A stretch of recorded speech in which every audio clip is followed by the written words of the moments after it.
I was 18 years old when I got married.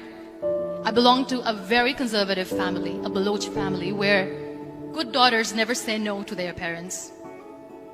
My father wanted me to get married, and all I said was, if that makes you happy, I'll say yes. And of course, it was never a happy marriage.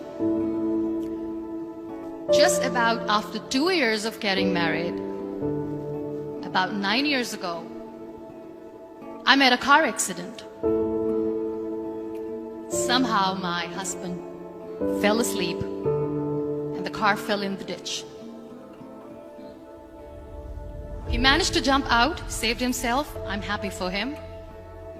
But I stayed inside the car and I sustained a lot of injuries. The list is a bit long. Radius ulna of my right arm were fractured. The wrist was fractured. Shoulder bone and collarbone were fractured. My whole rib cage got fractured. But that injury that changed me and my life completely was the spine injury. Many people came to rescue. They gave me CPR. They dragged me out of the car.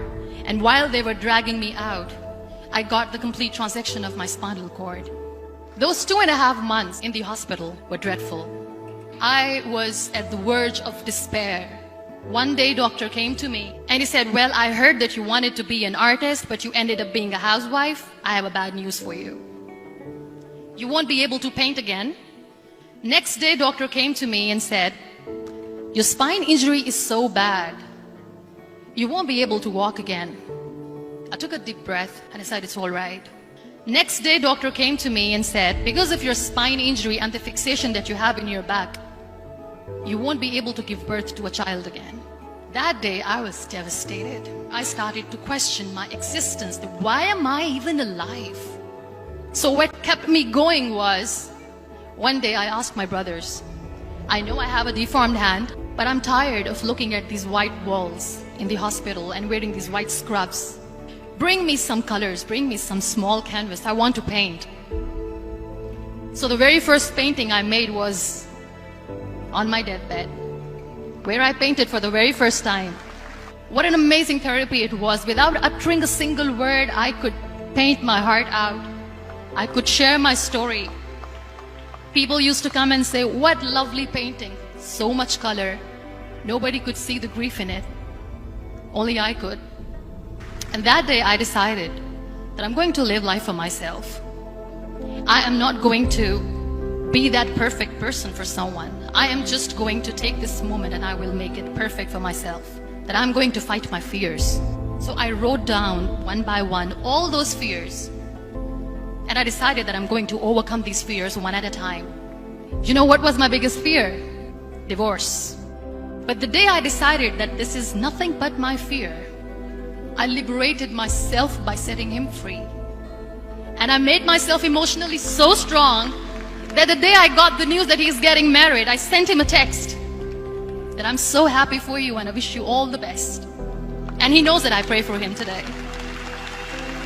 Number 2 was, I won't be able to be a mother again. And that was quite devastating for me. But then I realized there are so many children in the world, all they want is acceptance. So there is no point of crying, just go and adopt one. And that's what I did.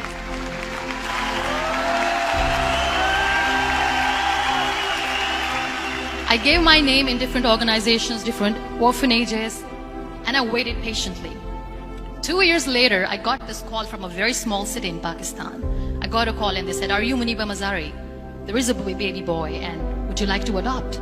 I could literally feel the labor pain. I said, yes, yes, I am going to adopt him. I am coming to take him home. And that day, I was 2 days old, and today he's 6. You know, when you end up being on the wheelchair, what's the most painful thing? People think that they will not be accepted by the people because we, in the world of perfect people, are imperfects. So I decided to appear more in public.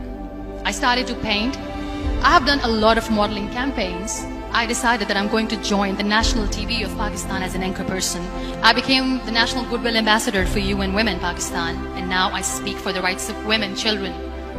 I was featured in BBC 100 Women for 2015. I'm one of the Forbes 30 under 30 for 2016. So when you accept yourself the way you are, the world recognizes you. It all starts from within.